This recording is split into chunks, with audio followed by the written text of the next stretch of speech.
Hello friends, basic education में आपका स्वागत है। और आज के वीडियो में हम डिस्कस करने वाले हैं हिंदी व्याकरण की वे गलतियां जो आपको 2026 के परीक्षा में पड़ सकती हैं भारी। कैसे उन गलतियों से बचा जा सकता है, इसीलिए आज हम इस टॉपिक पे करेंगे बात, जिसमें हमारे कुछ ऐसे टॉपिक्स हैं हिंदी व्याकरण के जिनसे मोस्टली हमसे एग्जाम्स में गलतियां हो ही जाती हैं, ना चाहते हुए भी। तो आज हम उन गलतियों पे बात करते हैं जिससे कि वो दोबारा हमसे ना रिपीट हो और हम दूसरों से कुछ अलग करें एग्जाम्स में, जिससे हमसे फिर से वही गलतियां सबके समान हम ना कर पाएं।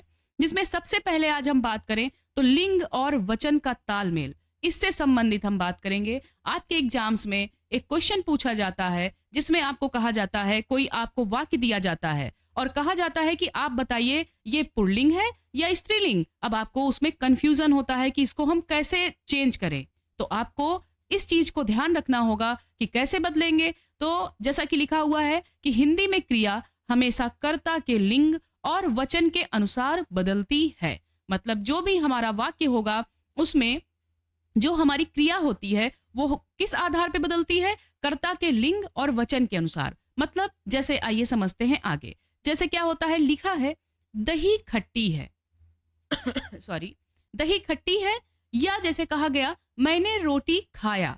अब आपको लग रहा होगा कि जैसे हम नॉर्मल बातचीत करते हैं तो किसी ने आपको बोला दही खट्टी है, तो जिसको बहुत डीपली इसके बारे में नहीं पता है, क्रिया लिंग और वचन के बारे में, तो वो नॉर्मल इस चीज को समझेगा, हाँ दही खट्टी है यानी सही हो सकता है। लेकिन नहीं, इसका सही होगा दही खट्टा है, क्योंकि ये है हमारा पुल्लिंग। अगला बात करें, मैंने रोटी खाया। मोस्टली सबको यही बात कहता है कि हाँ मैंने रोटी खाया, लेकिन नहीं, ये है आपका स्त्रीलिंग, क्या, रोटी। तो ये यहां पर आपका क्या हो जाएगा, मैंने रोटी खाई, ना कि रोटी खाया। अब आगे बात करें इस परीक्षा के बारे में, इसकी मेन टिप क्या हो सकती है। जैसे हमारे कुछ अपवाद होते हैं, नॉर्मल तो हम इसको आपस में मतलब वो क्वेश्चन हम करके पता कर लेते हैं कि क्या ये पुल्लिंग है या स्त्रीलिंग है। लेकिन कुछ हमारे एक्सेप्शंस होते हैं जो कि हमारे अपवादों में आते हैं, उनको हमें याद रखना होगा। जैसे दही, मोती, पानी, ये हमारे पुल्लिंग में आते हैं, जबकि आप पानी हमेशा जब भी सुनेंगे तो आपको लगेगा पानी ये तो स्त्रीलिंग में आता है ना, मोती ये तो स्त्रीलिंग ही है ना, दही ये भी स्त्रीलिंग सा साउंड कर रहा है, लेकिन नहीं, ये हमारे क्या है, ये हमारे पुल्लिंग है। आपको बहुत अच्छे से ये चीज याद रखना होगा, इन तीन को तो खास कर, क्योंकि ये एग्जाम्स में कई बार पूछे गए हैं, रिपीटेशन हुआ है इनका, इसीलिए हम इन पे स्पेशल बनाए हैं, जिससे आपको दोबारा किसी एग्जाम में बैठे तो ये गलती ना करें। आगे बात करें, आंख, हवा, चाय। अब इस साउंड से आपको क्या लग रहा है, जैसे हमने कहा आंख, अब आप सोच रहे होंगे आंख ये तो पुल्लिंग से साउंड कर रहा है, हवा ये भी पुल्लिंग लग रही है, लेकिन चाय ये भी पुल्लिंग लग रहा है, लेकिन नहीं, ये हमारे अपवाद में आते हैं, ये हमारे क्या है, ये हमारे स्त्रीलिंग है। आपको ये तीनों चीजें याद रखनी होंगी। मतलब दही, मोती, पानी ये आपके पुल्लिंग में आते हैं, आंख, हवा और चाय ये आपके स्त्रीलिंग में आते हैं। ऐसा नहीं कि सिर्फ हम इन्हीं तीन के अपवाद में की बात कर रहे हैं कि केवल यही तीन पुल्लिंग में है, नहीं, बहुत सारे ऐसे वर्ड्स हैं जो हमारे अपवादों में आते हैं, इससे भी ज्यादा कई वर्ड हैं, लेकिन हमें पूरी कहानी नहीं जाननी है कि इतना ज्यादा तो आप भी नहीं रट पाएंगे।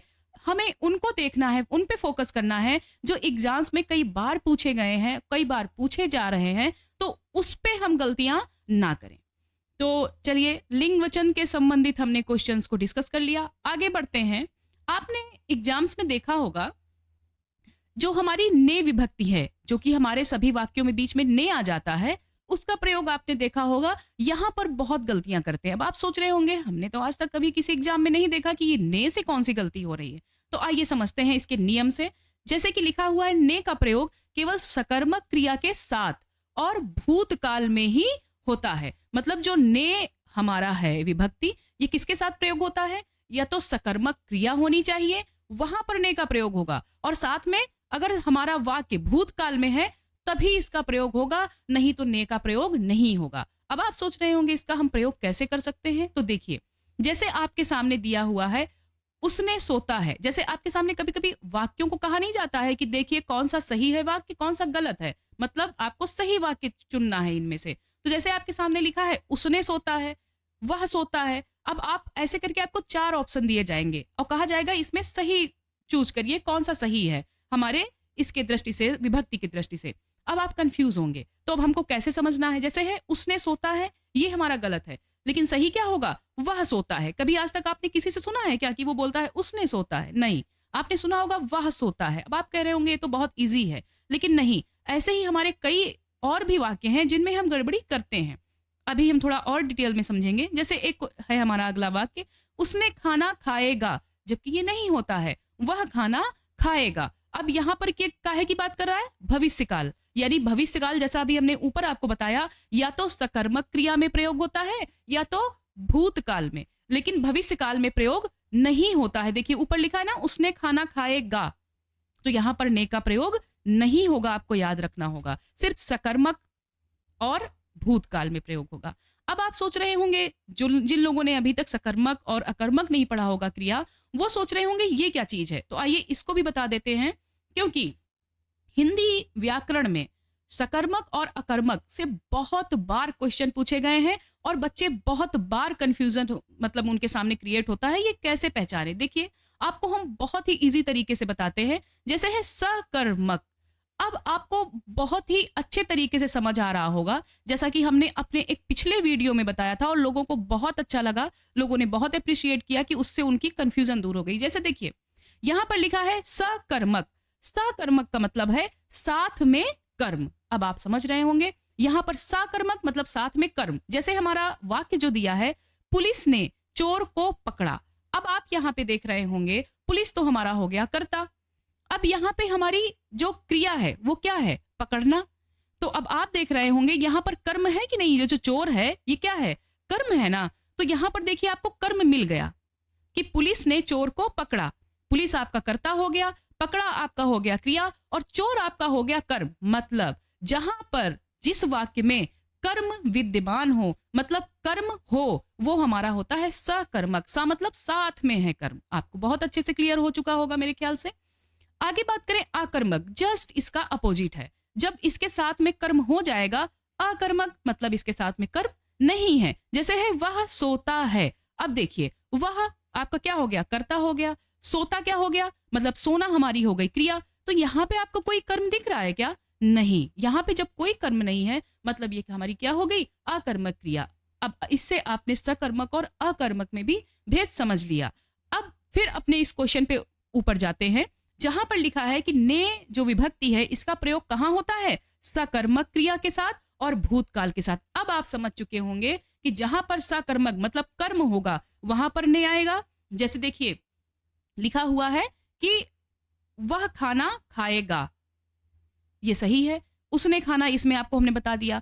तो जहां पे सकर्मक है, जैसे ऊपर लिखा हुआ है उसने सोता है, तो वह सोता है, यानी यहाँ पे ने नहीं आएगा क्योंकि अकर्मक है। ये देखिए यहाँ पे साफ साफ लिखा हुआ है। यहाँ पे भविष्य काल में दिया हुआ है कि उसने खाना खाएगा, यानी भविष्य की बात हो रही। मतलब जहां अकर्मक की बात हो जाए, भविष्य की बात हो जाए, वहां पर हम ने का प्रयोग नहीं करेंगे। और जहां पर सकर्मक और साथ में हमारे भूतकाल की बात हो, वहां पर हम ने का प्रयोग करेंगे। आई थिंक ये भी आपका क्लियर हो चुका होगा। अगर नहीं कोई भी प्रॉब्लम लग रही हो तो आप कमेंट में हमें बता सकते हैं। नेक्स्ट बात करें तो वर्तनी की शुद्धता पे बात करते हैं। इससे भी हर बार क्वेश्चन पूछे जाते हैं और हम लोग कई बार, कुछ हमारे ऐसे शब्द हैं जिनमें हम गलतियां कर जाते हैं। देखिए कैसे।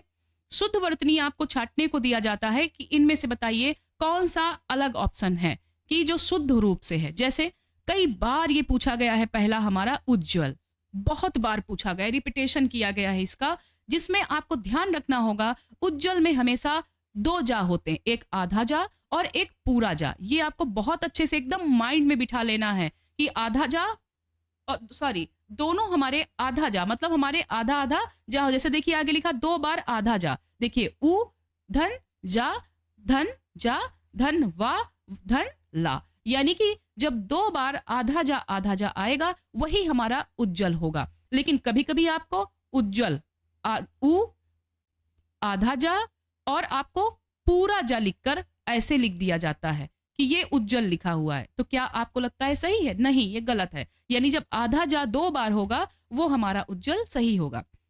दूसरा बात करें आशीर्वाद।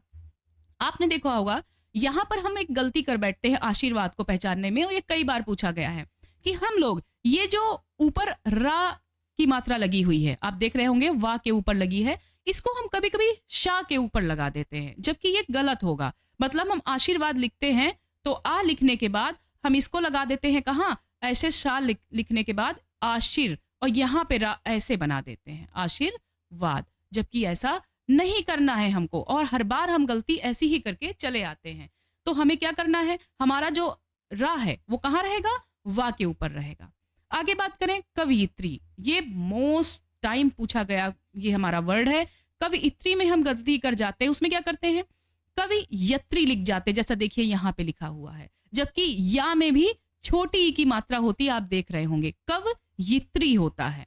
ये आपको याद रखना होगा। आपको ये भी याद रखना होगा कवि का अपोजिट क्या होता है, कवियत्री होता है। कभी कभी कोई इसको भी नहीं समझता है, वो सोचता है कवि का अपोजिट क्या हो सकता है, कवियों हो सकता है, क्या हो सकता है, तो कवियत्री होता है। आगे बात करें नंबर 4 पे, श्रृंगार। यहाँ पे कुछ लोग क्या कर देते हैं, गा के ऊपर भी रा की मात्रा लगा देते हैं, मतलब ऊपर रा, लेकिन नहीं, आगे देखिए हमने रूल में लिखा है इसमें रा और री एक साथ नहीं आते हैं। मतलब हमारे जो रा है और री कभी एक साथ नहीं आते हैं, या तो रा आएगा ऊपर वाला या तो फिर री आएगा, कभी ये दोनों एक साथ आ ही नहीं सकते हैं। तो आपको याद रखना होगा श्रृंगार में सिर्फ नीचे की ये वाली री रहेगी, ना कि रा आएगा। चलिए वर्तनी की शुद्धता से संबंधित हमने जो मोस्ट इंपॉर्टेंट हमारे वर्ड थे उनको समझा। आगे चलते हैं, और आज का जो हमारा लास्ट इससे संबंधित टॉपिक है वो है तत्सम और तद्भव। जैसा कि आपने इससे संबंधित कई बार देखा होगा, प्रश्न पूछे जाते हैं जिसमें बात करें कि तत्सम और तद्भव है क्या, तो आपने सीखा होगा तत्सम हमारे वो शब्द होते हैं जो संस्कृत के मूल शब्द से मतलब निकलते हैं। जैसे आपने सुना होगा अग्नि, तो अग्नि क्या है हमारा, ये हमारा तत्सम है, लेकिन उसका तद्भव क्या होगा, आग होगा। मतलब वो हमारा मूल है अग्नि, वो तत्सम हो गया, और आग क्या हो गया, तद्भव हो गया। जैसे यहाँ हम देखते हैं कि हम कैसे पहचाने कि तत्सम कैसे, जब भी जिन शब्दों में आपको छ, त्र, ज्ञ, श्र, री और भी कुछ ऐसे हमारे वर्ग होते हैं, आपको हम समझाएंगे। मेरा एक वीडियो और भी है इस चैनल पे जिसपे हमने डिटेल में तत्सम और तद्भव के बारे में बात की है, तो वहां भी मैंने एकदम अलग करके बताया है कि कभी आप किसी शब्द को देख के कैसे पहचान सकते हैं, कि तुरंत देख करके कि ये जो हमारे इसमें वर्ण आ रहे हैं उनको हम कैसे पहचाने। तो कुछ वर्ण हमने ऐसे लिख दिए हैं जिनको देख के आप तुरंत पहचान सकते हैं कि मतलब जैसे यहाँ हमने बताया कि छ आया तो आप समझ गए यानी ये तत्सम है, त्र आ गया किसी शब्द में तो तत्सम है ना। इस जैसे आप देखिए नीचे आपको उदाहरण दिया हुआ है अश्रु, तो देखिए यहाँ पे श्रा आया, श्रा ये वाला आया ना, तो मतलब ये तत्सम हो गया। लेकिन यहाँ पे आंसू ये सा आया तो यानी ये तद्भव हो गया। यहाँ पे आपको कोई भी तत्सम का शब्द नहीं मिल रहा ना।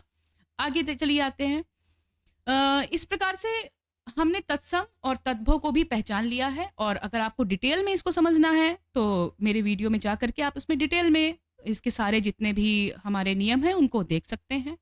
इस प्रकार से आज के जो हमें हिंदी व्याकरण के इम्पोर्टेंट टॉपिक लगे उनका करते हैं समापन, और मिलते हैं नेक्स्ट वीडियो में। लेकिन आज का जो हमारा मुख्य संदेश है उसको हम आप तक जरूर पहुंचाना चाहेंगे कि अगर 2026 में सफलता के लिए केवल पढ़ना ही काफी नहीं है, सटीक पढ़ना जरूरी है। मतलब हम पढ़ते तो बहुत हैं लेकिन सटीकता के साथ पढ़ना ही सबसे ज्यादा इंपॉर्टेंट है। जैसा कि इसीलिए हम आज ये जो वीडियो आपके सामने लेके आए हैं ये इसी वजह से लाए हैं कि हम पढ़ाते तो सारे टॉपिक्स हैं लेकिन हम एग्जाम्स में गलतियां कहाँ कर जाते हैं, तो आज हम उन गलतियों से बचाने के लिए इस वीडियो को बना के लाए हैं। और अगर आपको ये वीडियो आपके लिए यूजफुल लगा हो, अच्छा लगा हो, तो आप चैनल को सब्सक्राइब करें, अपने दोस्तों से उन तक पहुंचाएं, लाइक करें, और मिलते हैं नेक्स्ट वीडियो में। बहुत बहुत धन्यवाद।